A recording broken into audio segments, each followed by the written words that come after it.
For one of our last weekends in Buenos Aires, Carrie and I actually decided to leave Buenos Aires and go to Mendoza. Now, Mendoza is actually the wine country of Argentina, and we got there not by flight but by bus. It was a 13-hour bus ride on this Andesmar bus company. You may think this sounds terrible, but watch this. These chairs are like super comfortable. They're, very luxury, relaxing chairs, and you can lay them all the way down. So you can actually stretch out and relax while you're on the bus. It was a very comfortable bus ride. We got into Mendoza, and we were taken to our bed and breakfast, where we met up with Bo Ryan. Bo Ryan had actually flown from Buenos Aires to Mendoza.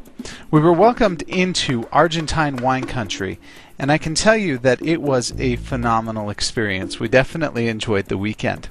Now, one thing about Mendoza is that it is actually basically in the desert. Well, the people who founded Mendoza fixed this problem by putting in all these irrigation canals, and so all over the city you'll see these huge irrigation canals, and that's what they do with the wineries, is use the irrigation to actually grow the grapes. Here's the first winery we visited. Very small, probably much smaller than the wineries that you visit that were small. It's a boutique winery and it's a family wine. The owners are Angela and Rosalia. I don't know if you have ever heard or say some wines from here, from Mendoza, that are called Trapiche. Yeah. Angel, he was the head winemaker for Trapiche for 25 years. Angel, apart of knowing a lot about wine, he's very passionate for the wine. He's in love with the wine. And the whole family has that. I don't know why. Maybe it's because we drink too much wine.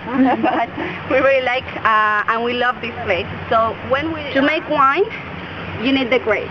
Okay, the white grapes, they don't have pigments in the skin. So if you want to make red wine with red grapes, what you need is the grape juice to be in contact with the skin, because the color of your wine comes from the skin. Okay.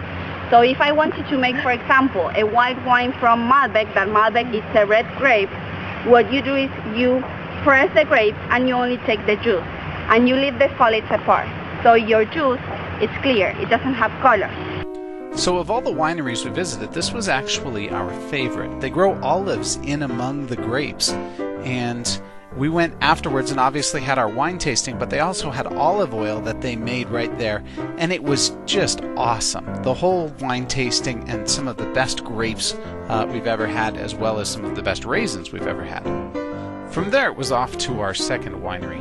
From there, we're going to decrease the temperature until we reach 31. Then we'll push up up to 34, 31, 34. And instead of taking 20 days, it only takes 6 days. So this is one room that you have to imagine. It will be completely empty room, and you have to imagine full of barrels. The thing that, that a barrel can be used 5 or 6 times.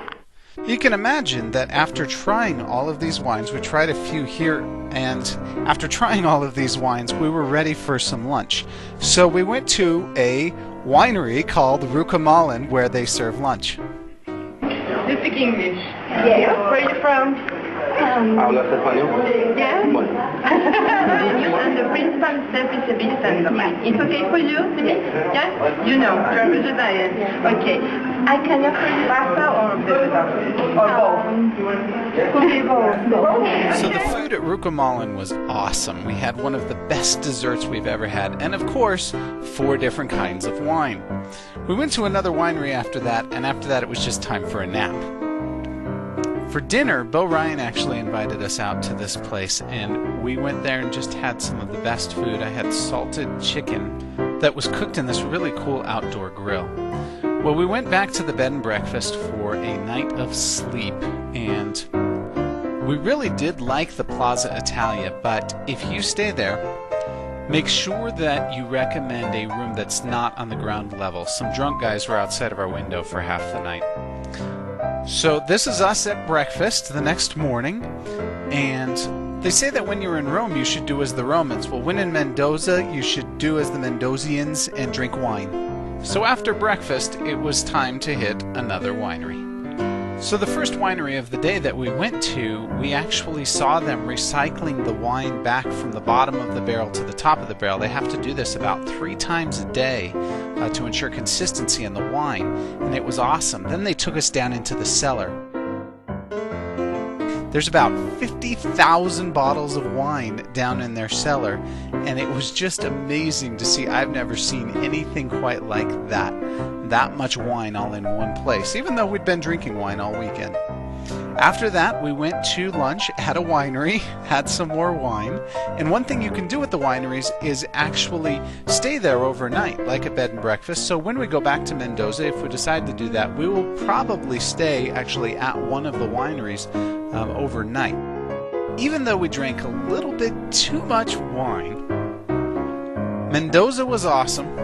The bus trip cost us about $250 less for the two of us than flying, and it was actually very comfortable, and we highly recommend, if you get a chance, go see Mendoza, Argentina. It sits right at the foothills of the Andes, and just a really, really awesome time.